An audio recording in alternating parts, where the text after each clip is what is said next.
एक दिन विकास का दोस्त रवि दौड़ता हुआ क्लास के अंदर आया और हंसता हुआ बोला, ओए, तुमने एक खबर सुनी है क्या? वो रमेश दूधिया जो सतीश के जनरल स्टोर के बराबर में रहा करता था, उसने कल रात पुलिस को फोन किया लेकिन कुछ नहीं बोला, और जब उसके घर पुलिस गई तो वो अपने लैट्रिन में बिना सर के मरा हुआ मिला।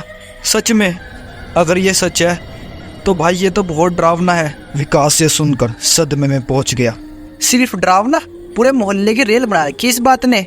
और कुछ लोग बाग तो नो बता रहे कि उसी रात फिर से उस बिजुआ को किसी का कटावा सिड़ जाते हुए देखा उन्होंने, और वो साला बिज्जू का फिर से वापस आ गया है। भाई क्यों डरा रहा? तुझे पता नहीं क्या मसीह में इसी गली में रहूं? फिर भाई तुझे ना पूरी सावधानी से रहना पड़ेगा रात को भी। अब विकास बहुत घबरा जाता है क्योंकि उसे पता था कि बिज्जू का जिस मोहल्ले को चुनता है वो मोहल्ला धीरे धीरे खत्म हो जाता है। उसी रात विकास चुपचाप घर आकर अपने कमरे में सो ही रहा था कि तभी उसने अपनी खिड़की पर एक कौवे की आवाज सुनी और पड़ा पड़ा फुसफुसाने लगा, चला यार सालन ने जमीन में गाड़ दूंगा, या वैसे रेल बनी पड़ी मारी।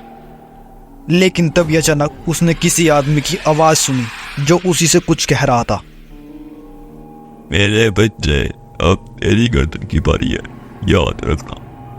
विकास की जान ये सुनकर हलक में आ गई और वो तुरंत खिड़की पर जाकर देखने लगता है कि कौन है बाहर। लेकिन जिस बात का डर था वही हुआ।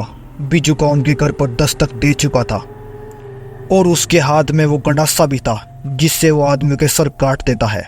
इतना विकास चिल्लाकर किसी को बुला ही रहा था कि तभी अचानक बिजू का खिड़की में से कूदकर अंदर आ जाता है।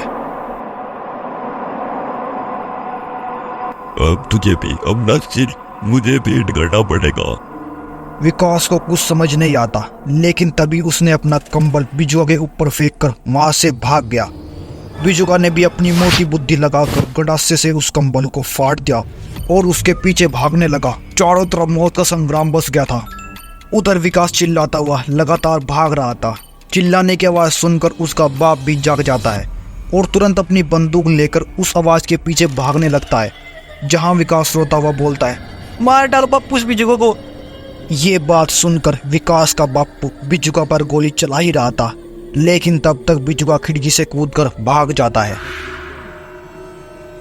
अगले दिन जब विकास स्कूल जा रहा था तो उसने अपने सामने रवि को देखा और उसे पकड़ते हुए कहने लगा, साढ़े कल रात तू ही था जो बिजुआ बन के आया था मेरे घर मुझे डराने खातर। मैं क्यों बन के आता यार? रवि का चेहरा ये बात सुनकर पीला पड़ गया और तभी विकास ने उसके पतले पतले हाथों को देखा और ये सोचने लगा कि ऐसे पतले पतले हाथों वाला कोई भी आदमी उस इतने भारी गंडासे को लेकर नहीं भाग सकता।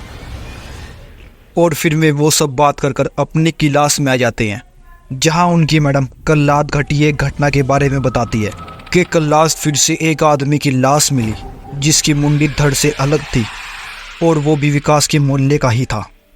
और उस दिन के बाद पूरे शहर में पुलिस लगा दी गई जिससे वो बिजू को पकड़ा जा सके। लेकिन अगले ही दिन एक और आदमी की सर से कटी हुई लाश मिली जो कि पुलिस में ही था, लेकिन इस बार वो बिजू का पुलिस वाले को मारता हुआ कैमरे में आ गया। अगर आप मुझे छोड़ दोगे मैं किसी को कुछ नहीं बताऊंगा और इस शहर को भी छोड़कर कहीं दूर चला जाऊंगा। और उसके बाद एक आदमी के चिल्लाने की आवाज आई और फिर वो बिजू का आज दिन दहाड़े में ही एक आदमी का सिर लेकर भाग जाता है। और उसके बाद पुलिस की संख्या और बढ़ा दी गई और पूरा शहर बंद कर दिया गया। लेकिन अब विकास हर के मोहल्ले में से सिर्फ उनका ही घर बचा था। तो क्या विकास बच पाएगा या नहीं? अगर इस वीडियो का पार्ट 2 जल्दी ही चाहिए तो इस वीडियो पर 1 के लाइक करा दो, वीडियो अपलोड हो जाएगी। और सब्सक्राइब करके बेल आइकन ऑन करना मत भूलना।